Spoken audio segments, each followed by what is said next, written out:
Okay, we're moving on to problem 1824. We're given a circuit.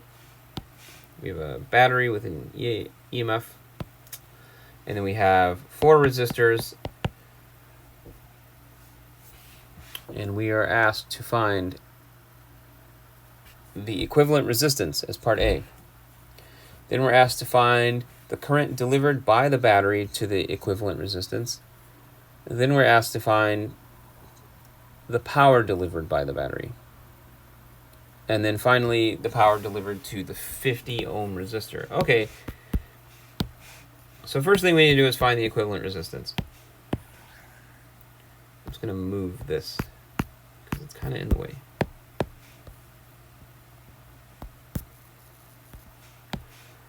All right, well, in order to do that, well, we can sum these two up in series, right? And then we sum that with this one in parallel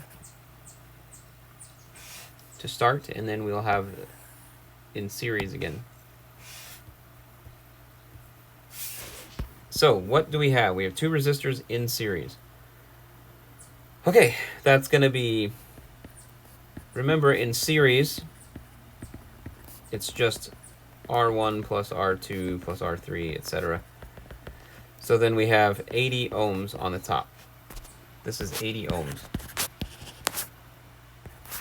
Okay, so then we have 80 ohms and we have another 80 ohms, and we need to add those in parallel. And in parallel, it's 1 over, etc. So now we have 1 over 80 plus 1 over 80. And this is going to, by the way, give you 1 over the equivalent resistance. This. So what we have is 2 over 80 inverse is equal to RAQ for that part, which is going to equal 40, right? So that's 40 ohms. So we did this before. This is all equal to 40 ohms. Okay. And then we have, so we're going to put this, so what we did was we summed this up, so now we just have like 1 resistor sitting here in the circuit. That's in series with this one.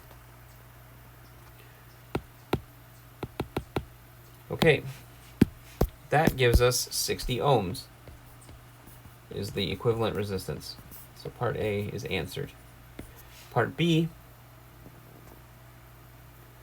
was find the current for the equivalent resistance. Well, we know what the EMF is, right? We know this. We can use Ohm's law here.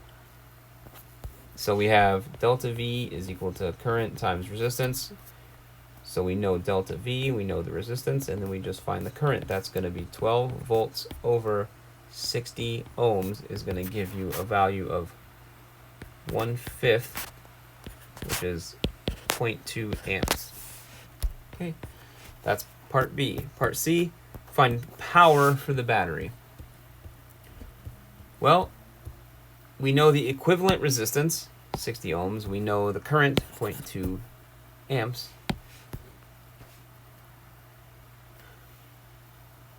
Yeah, so then we could just take power is equal to I squared times R, which is going to be 0.2 amps squared times 60 ohms.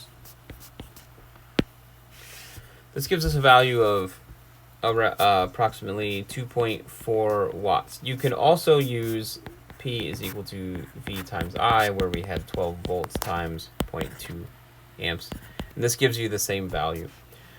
Okay, so that's part C. Part D, find the power delivered to the 50 ohm resistor up here.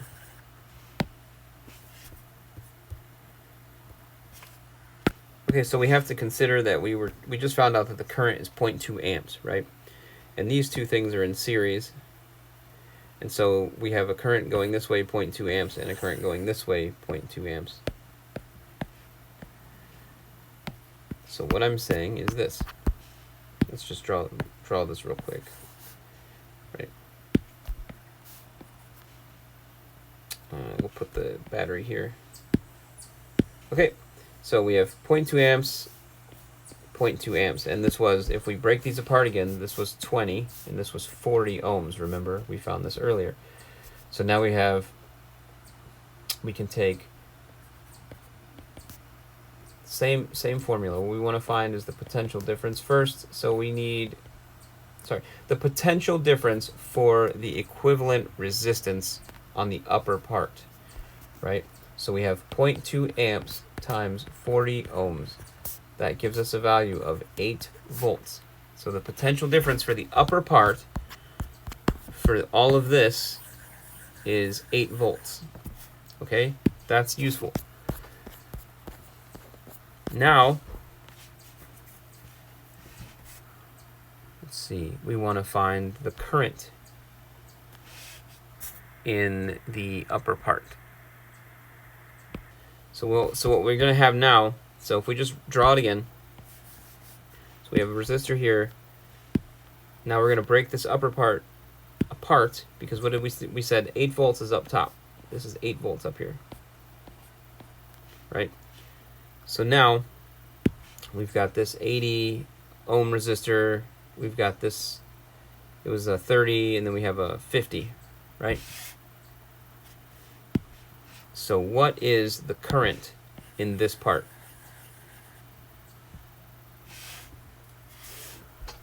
Or rather, what is the current in here, and then what is the current in here? That's what I'm asking. So in these different sections. So we'll take, now we know that we have 8 volts over 80 ohms, right? This is going to give us 1/10, 0.1 amp. So I'm just finding in here and in here. So those are going to be the same. Now, finally, since we know what the current is in this top section, we know what the resistance is. It's 50, right? We're asked to find the power, and we can use P is equal to I squared times R, which is 0.1 amps squared times 50 ohms, which gives us